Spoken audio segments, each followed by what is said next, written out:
Alors, je voudrais rebondir sur le commentaire qui a été fait dans la vidéo précédente.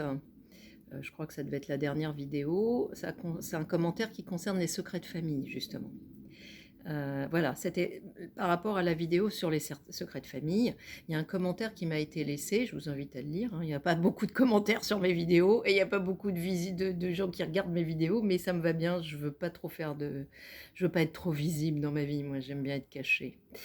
Et donc la personne, donc c'est Maryse en question qui fait le commentaire et qui donne son témoignage d'une petite fille qui l'interpelle comme ça au marché et qui lui raconte qu'elle avait une jumelle qui est morte à la naissance ou quelque chose comme ça, voilà.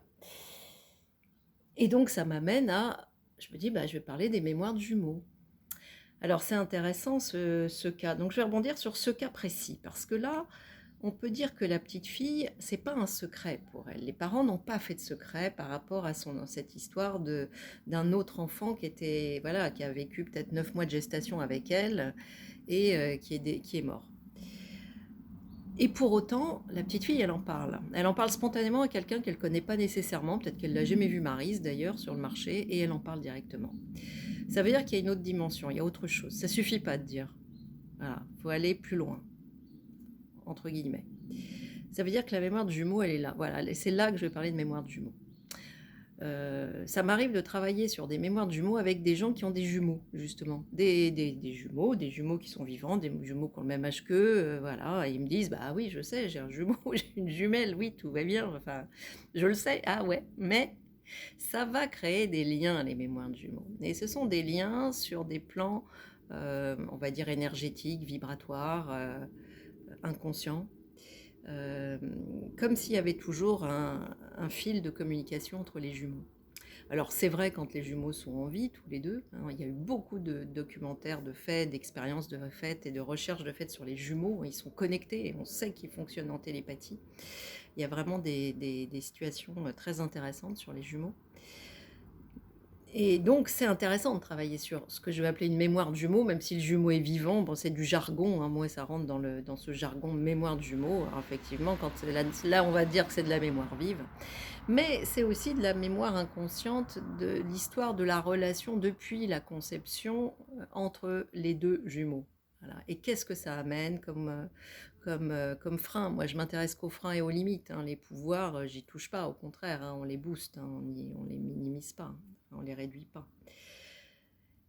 Et donc, même quand il y a des jumeaux qui sont encore toujours liés, toujours vivants, il y a des choses, parfois, on tombe sur mémoire de jumeaux et on a besoin d'aller explorer la relation et d'aller dénouer certains liens toxiques, certaines relations de déséquilibre qui vont porter, qui vont limiter la personne qui se trouve dans mon cabinet, en l'occurrence, l'un des deux jumeaux qui se trouve dans mon cabinet.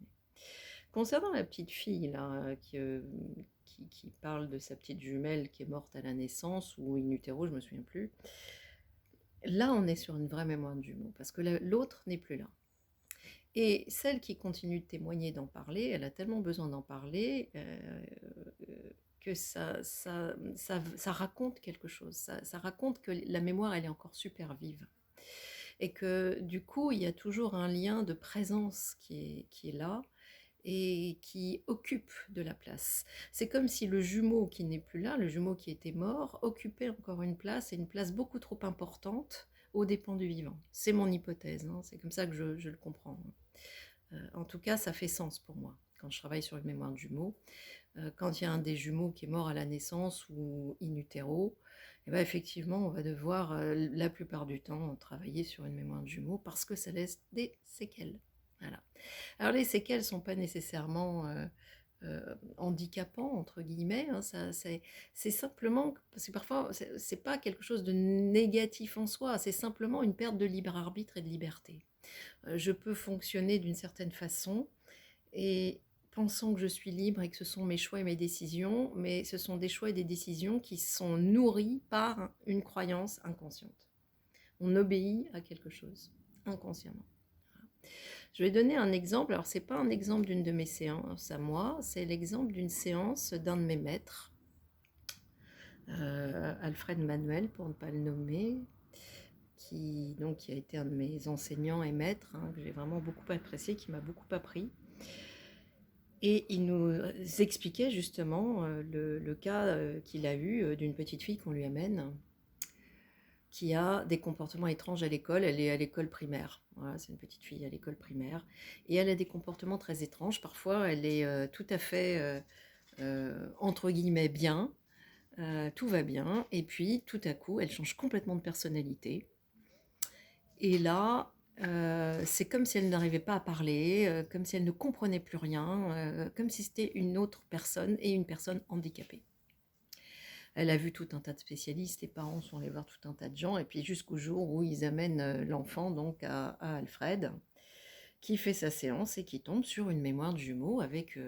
il rentre dans cette mythologie, dans ce système de croyance, et dans ce système de croyance, il trouve une jumelle qui est morte, alors au départ, enfin qui n'a pas abouti, hein, qui est morte peut-être au bout du 6e jour de conception, hein, donc on n'en voit même pas la trace, hein, et qui aurait dû être handicapée si elle était allée jusqu'au bout. Voilà.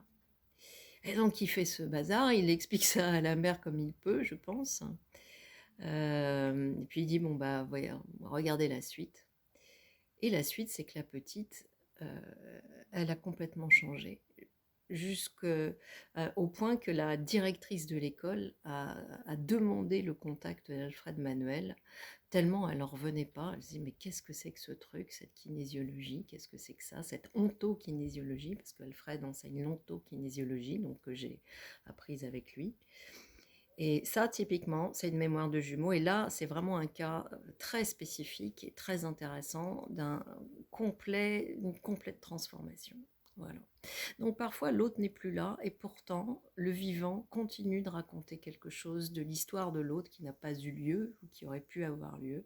Bon, il n'y a pas d'explication rationnelle, hein, scientifique, tout ça, laissez tomber. Hein, on n'a pas les outils pour comprendre aujourd'hui chez les humains ce qui se passe sur d'autres plans. Tout ce qu'on peut dire, c'est qu'on constate.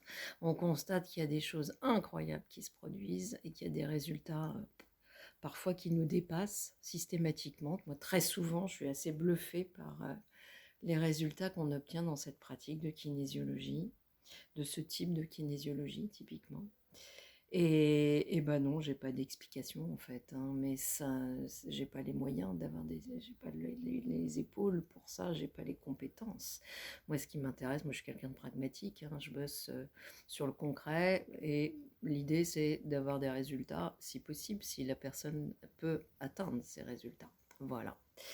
Donc ceci était une petite aparté sur la mémoire de jumeaux.